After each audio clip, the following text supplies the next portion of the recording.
Hello everyone, welcome to my YouTube channel. How are you all? So today we will do our sixth chapter from NSO class 2 book, that is Family and Festival. तो ये बहुत important topic है और इससे related questions जो है वो ज़रूर आपके जो है ओलंपियाड एग्जाम है उससे पूछे जाते हैं। तो इसमें क्या क्या टॉपिक्स हम कवर करेंगे कि फैमिली एंड फैमिली मेम्बर्स का आपस में क्या रिलेशन होता है, उसको कैसे हम फाइंड आउट करते हैं कि किसी पर्सन का क्या रिलेशन है, relations and the responsibilities among the family members. अब एक घर में इतने सारे लोग रहते हैं तो क्या उनकी रिस्पॉन्सिबिलिटीज़ होती हैं आपस में। ऐसा ही नहीं है कि एक ही पर्सन सारे काम करेगा, सारे मिल बांट के करते हैं। Special occasions in the family, birthday celebrations होती हैं, एनिवर्सरी सेलिब्रेशंस होती हैं, है ना। कुछ रिलीजियस फेस्टिवल्स होते हैं कि जिस रिलीजन से आप बिलोंग करते हो उससे रिलेटेड फेस्टिवल सेलिब्रेट होते हैं। कुछ नेशनल फेस्टिवल्स होते हैं वो आप सेलिब्रेट करते हो। इंपॉर्टेंट डेज़ इन इंडिया, कौन सी इंपॉर्टेंट डेज़ हैं, traditions and the customs of the family, जो हर एक जनरेशन से आपके दादी के जनरेशन, फिर आपकी मदर फादर, देन आपके पास आएगा वो ट्रेडिशंस एंड द कस्टम्स हैं जो हर एक जनरेशन में पास होता है। फेस्टिवल एंड द सेलिब्रेशन, कौन कौन से होते हैं, सेलिब्रेशंस कौन से होते हैं। Indoor and the outdoor activities, घर के अंदर इंडोर हो गया, घर के बाहर आउटडोर, डोर के बाहर एक्टिविटीज़, इनके बारे में हम पढ़ने वाले हैं। And if you are new on this channel please subscribe. So let's start. Family, एक घर में जितने लोग रहते हैं उनको हम बोलते हैं कि ये फैमिली मेम्बर्स हैं। अब family according to the number of people, कि कौन रह रहा है, कितने लोग रह रहे हैं, उस पर डिपेंड करता है कि फैमिली टू टाइप्स की है। एक है nuclear family and other is joint family. Nuclear मतलब छोटी फैमिली, तो उसमें कौन कौन आते हैं, only parents and their children live together in the same house. अगर आपके घर में आप और आपके पेरेंट्स ही रह रहे हैं घर में, तो आपकी कौन सी फैमिली है, न्यूक्लियर फैमिली है। जॉइंट फैमिली क्या होता है, जब बहुत सारी न्यूक्लियर फैमिलीज आपस में जॉइंट हो गई, मिलकर रहती हैं, तो उनको बोलते हैं जॉइंट फैमिली, जिसमें ग्रैंड पेरेंट्स भी आते हैं, दादा दादी भी आते हैं, पेरेंट्स भी आते हैं, और उनके पेरेंट्स के सिबलिंग्स मतलब पेरेंट्स के ब्रदर भी आते हैं, सिस्टर भी आते हैं, जिनको हम अंकल आंट बोलते हैं। आपके आपके खुद के सिबलिंग्स आते हैं, ब्रदर सिस्टर्स आते हैं, एंड कजन्स आते हैं। जो अंकल और आंट के बच्चे होंगे उन वो कजन्स हैं आपके। Live together in the same house, तो सारे एक ही घर में रहते हैं, ठीक है। But some kids live either with their father और their mother, it is called a single parent family. अगर कोई बच्चा सिर्फ अपने पापा किसी भी रीज़न की वजह से, या only with their mother, mother के पास रह रहे हैं, तो उनको बोलते हैं सिंगल पेरेंट फैमिली, मतलब एक ही पेरेंट है मदर और फादर में से, उस ऐसी फैमिली को बोलते हैं अ सिंगल पेरेंट फैमिली।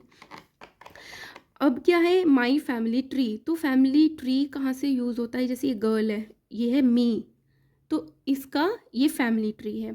तो फर्स्ट जनरेशन जहाँ से हम ट्री बनाना स्टार्ट करते हैं वो है ग्रैंडफादर, ग्रैंड मदर। अब इनकी मैरिज हुई तो इनके क्या हुए, चिल्ड्रन हुए। तो ये है, ये इसके फादर, ये इसकी मदर, और ये इसका ब्रदर, ठीक है। ये ऐसे चलता है फर्स्ट जनरेशन से, ये बेटा और ये क्या हुई, इनकी डॉटर हुई, ठीक है। सो फादर, ये अंकल, ये आंट हो गई। अब फादर की मैरिज हुई मदर से आपकी, तो इससे आप, एक तो आप हुए और एक आपके ब्रदर हुए, ठीक है। फिर सेकेंड जनरेशन में एक इनके आपके फादर के ब्रदर है अंकल, उनकी मैरिज हुई, आंट हो गई वो आपकी। अब इनके जो दोनों बच्चे हैं वो आपके क्या कहलाएंगे, कजन्स कहलाएंगे। एक थर्ड जो आंट है वो अभी अनमैरिड है, उनकी मैरिज नहीं हुई। तो this is about the family tree. तो ये किसी तरीके का भी फैमिली ट्री हो सकता है, आपको समझ लाना चाहिए। तो ये है first generation, this is second generation, और जिसमें आप हो वो है third generation, right. Now members of the family have a common name and this is their surname. अब जैसे मे बी आपका नाम हो प्रिया सिंह, तो सिंह क्या है, सरनेम है। तो आपके ग्रैंड पेरेंट्स, पेरेंट्स और आपके ब्रदर या कजन्स जो है ना, सेम ही सरनेम को यूज़ करेंगे। किसी का चौधरी है तो वो चीज़ है। तो कॉमन नेम, कुछ कॉमन चीज़ें होती है जो आप हर एक, नाम अलग हो सकता है लेकिन उनका सरनेम सेम रहता है आप सबका, एक ही फैमिली के मेंबर्स का। Members of a family resemble each other and may have similar habits to.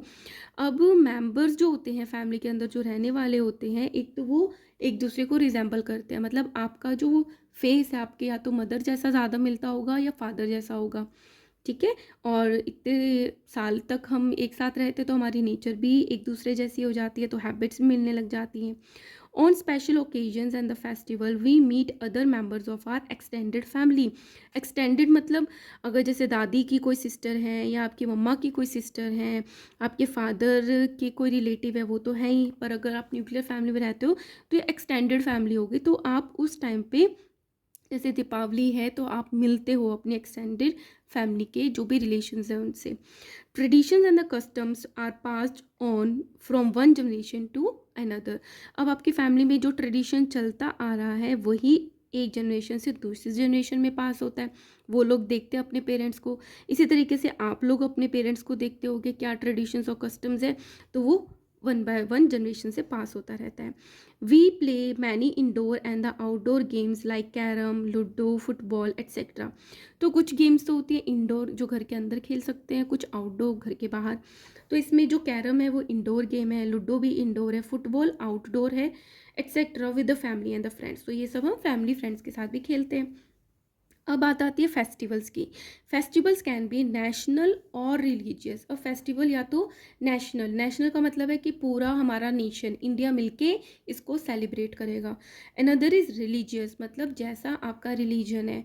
आप हिंदू हैं तो होली दीपावली सेलिब्रेट करते हैं, और अगर सिख है तो गुरुपूरब उनका मेन फेस्टिवल होता है। दीपावली भी करते हैं लेकिन कुछ मेन फेस्टिवल्स होते हैं। और जैसे मुस्लिम्स हैं वो अपनी ईद को सेलिब्रेट करते हैं, तो अकॉर्डिंग टू देयर रिलीजन भी फेस्टिवल्स होते हैं। तो नेशनल फेस्टिवल्स क्या हैं? They are celebrated by all the Indians. Religion कुछ भी है लेकिन सारे इंडियंस जो हैं उसको सेलिब्रेट करते हैं। वी हैव 3 नेशनल फेस्टिवल, ये बहुत इंपॉर्टेंट है। नेशनल फेस्टिवल्स हैं 3, दैट इज़, ये जो I.E. होता है इसका मतलब होता है दैट इज़। तो that is independence day, republic day and the Gandhi Jayanti. ये तीनों क्या है? नेशनल हॉलीडेज़ हैं। रिलीजियस फेस्टिवल्स क्या होते हैं? In our country people follow different religion. अब हमारी कंट्री में लोग जो हैं बहुत अलग अलग रिलीजन के हैं, उनको फॉलो करते हैं, तो उनके जो फेस्टिवल्स होते हैं they celebrate are called as religious festival. For example Diwali, Dussehra, Christmas, ये क्रिश्चियन सेलिब्रेट करते हैं, गुरुपुरब, ईद उल फितर, होली एट्सेट्रा। ठीक है, so this is the theory part of this chapter, and in next video we will do the practice questions of family and festival. And if you like my work, kindly like, share and subscribe. Thank you so much.